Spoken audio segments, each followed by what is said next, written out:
ఎప్పుడో 21 ఏళ్ల క్రితం చంద్రబాబు నాయుడు గారు ఐఎంజీ వాళ్ళకి 4 రోజులు ముందు అప్లికేషన్ పెట్టుకుంటే 4 రోజులకే చంద్రబాబు నాయుడు గారు దాదాపు 850 ఎకరాలు కేటాయించి దాంట్లో 450 ఎకరాలు సేల్ డీడ్ కింద అండి వాళ్ళకి అమ్మేసినట్టుగా ఇచ్చేసి మిగిలిన 450 ఎకరాలతోటి స్టేడియంలు కట్టండి, అది కట్టండి, ఇది కట్టండి, 5 అని చెప్పి పూర్తి స్థాయిలో 4 రోజులకే ఆ కంపెనీ ఏంటి, ఆ కంపెనీ ఏ ప్రాతిపదికన ఉంది, అసలు వాళ్ళు ఎక్కడి నుంచి వచ్చింది, అసలు ఏది మొదలు ఏది చివరని కూడా ఏం పరిశీలించుకొని 4 రోజులకి ఇచ్చారు చంద్రబాబు నాయుడు గారు గతంలో అప్పుడెప్పుడు.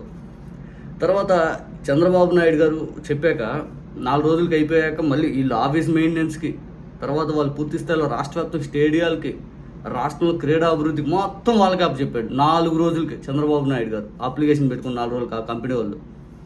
దీన్ని నాడు అందరూ విమర్శించారు. రాజశేఖర రెడ్డి గారు అధికారంలోకి వచ్చాక అసలు ఇదేంద్రా నాయన అంతా షేర్లింగంపల్లి అవన్నీ మంచి ఏరియాలో అక్కడ భూముల రేట్లు ఎప్పటికైనా పెరుగుతూ ఉంటాయి, అసలు ఇట్లాంటిది ఏదో తప్పులు తడక ఉందని చెప్పి రాజశేఖర రెడ్డి గారు ఆ జీవోని రద్దు చేశారు. రద్దు చేయగానే అప్పుడు ఉన్నటువంటి ఐఎంజీ భారత్ తరపున బిల్లీరావు అని చెప్పి చంద్రబాబు నాయుడు గారికి బ్రీషిష్యుడు. ఆ బిల్లీరావు వెళ్ళి హైకోర్టులో కేసు వేశారు. హైకోర్టులో కేసు వేస్తే అది జరుగుతూ ఈ మధ్య ఇక్కడ దాకా వచ్చింది. ఈ మధ్య ఆస్తులు జప్తు చేయండి 5 అని చెప్పి తెలంగాణ హైకోర్టు తీర్పిచ్చి తెలంగాణ ప్రభుత్వం యొక్క వివరణ కోరింది. వాళ్ళు ఏం స్పష్టం చేయలేదట్టుంది. కానీ తెలంగాణ హైకోర్టులోని సామాన్యులు ఎవరో పిల్స్ అన్ని వేస్తూ ఉంటారు కదా, సిబిఐ విచారణ జరిపించండి, దీనిపైన సిబిఐ విచారణ జరిపించండి అని చెప్పి కొన్ని పిల్స్ అనే ఉండటంతో సిబిఐ వాళ్ళు అడిగింది ఏంది మరి పరిస్థితి.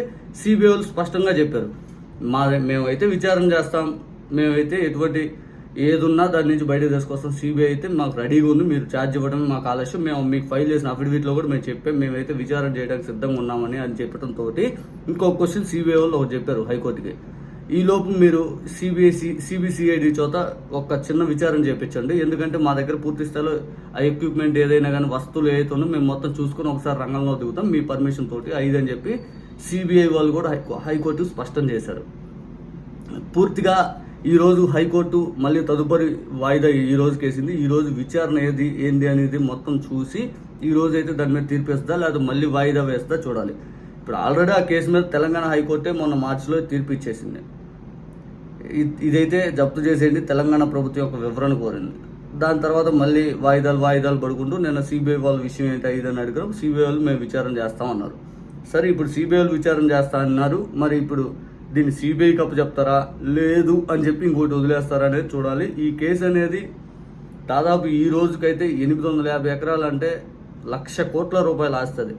అంత పెద్ద హైదరాబాద్లో వాళ్ళు ఐఎంజీ భారత్ వాళ్ళు అసలు ఆ company fake company. IMG America వాళ్ళదేదో ఆ ఫ్లేవర్ ఏదో మాకు ఆడ బంధుత్వం ఉంది అది ఇది అని చెప్పి ఆ కంపెనీలో 2 మేనేజింగ్ డైరెక్టర్లు 5 అని చెప్పి షోగా ఆ రోజు ఏదో చేశారు. వాళ్ళు అదొక భూతద్దంలా క్రియేట్ చేశారు ఆ రోజు ఐఎంజీ భారత్ వాళ్ళు. అది దానిపైన రాజశేఖర రెడ్డి గారు సీరియస్ అయిపోయి అసలు ఆ జీవోనే లేదు, అసలు వాళ్ళకి అవసరం లేదు 5 అని చెప్పడం జరిగింది. మరి చూడాలి హైకోర్టు ఏం తీర్పిస్తుంది తెలంగాణ హైకోర్టు.